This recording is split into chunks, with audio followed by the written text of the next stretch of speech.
Шығыс қақпаны нығайтуға аспан асты елінен ауқымды инвестиция тартылмақ. Сарылта өткен сәлемдеме қайда? Қазпошта жаңа қызмет түрін іске қосты. 10 жылдық үзілістен соң Павлодар мен Шымкент арасында әуе байланысы жанданды. Қорғас шығыс қақпасы арнайы экономикалық аймағы мен Люньонган портының инфрақұрылымын дамытуға тың серпін.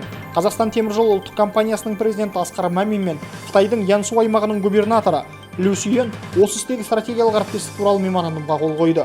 Келісімшарт теміржол тарифтерін реттеу механизмдерін жетілдіріп, тасымалдау уақытын қысқартудың арқасында экономикалық әріптестікті нығайта түсуді көздейді. Қытай тарапы Қорғастағы логистиканы дамытып, индустриялық аймақ қалыптастыруға $600 миллион көлемінде тікелей инвестиция құятын болды. Енді шеттен сарыла сәлемдеме күткен Қазпошта клиенттері өздеріне жолданған жүктің қай жерде екенін қалаған уақытында біле алады. Бұған бүкіл әлемдік пошта одағының ақпараттық жүйесіне интеграциялаудың арқасында қол жетті.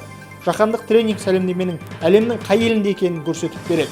Ондай ақпаратты алу үшін Қазпошта сайтына кіріп, жөнелтілім номерін, яғни тірек нөмірді терсеңіз жеткілікті. Бүгінге дейін бұл қызмет тек Қазақстан аумағында ғана қолжетімді болды.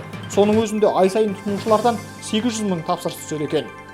Жаңадан құрылған Қазақэйр әуе компаниясы жолаушылар тасымалын бастап кетті. Алдымен Алматы-Павлодар, ізін ала Шымкент-Павлодар, Шымкент бағдарындағы әуе рейстері көкке көтерілді.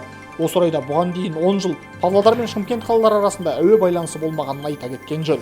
Қазақэйр осы тұралап қалған аймақтық бағдарды қайта жандандырған алғашқы әуе компаниясы. Бастапқы 5 күннің ішінде компания қызметін 900 жолаушы пайдаланды.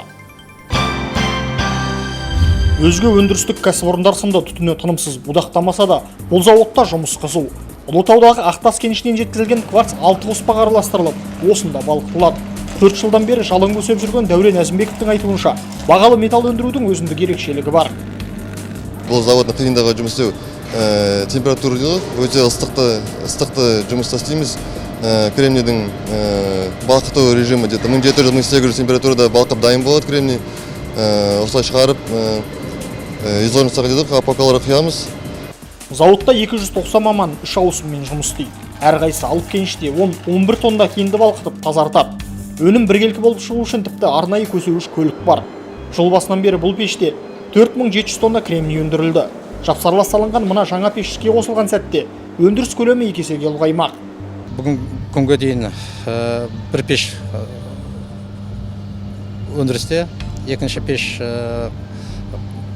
жөндеу жұмыстары аяқталып, тақауы мезгілінде іске қосылады деп жоспарланып отыр. Жылдың аяғына дейін екі пешпен өндірістік қуаттарына шығуға дайындалып отырмыз. Пештен балқып шыққан өнім қыздырылған құтыларға ағызып алынады. Қайнап тұрған алып құтыны қаршадай қыздар іліп әкетіп, арнайы қалыптарға құяды. Осы аралықта шын шеберлер әр құтыдан сынам алып үлгеруі керек. Ұялы телефоннан бастап заман талабына сай өзге де жоғары технологиялық өнімдер жасауға керекті кремний осылай алынады. Жыл соңына дейін бұл цехта 10 мың тонна өнім қалыпқа құйылады деп жоспарланған. Зауыт өндірістік қуатына шыққан тұста жылына 25 мың тонна металлургиялық кремний өндірілмек. Дайын өнім қапталып ақш пен Европа елдеріне экспортталады.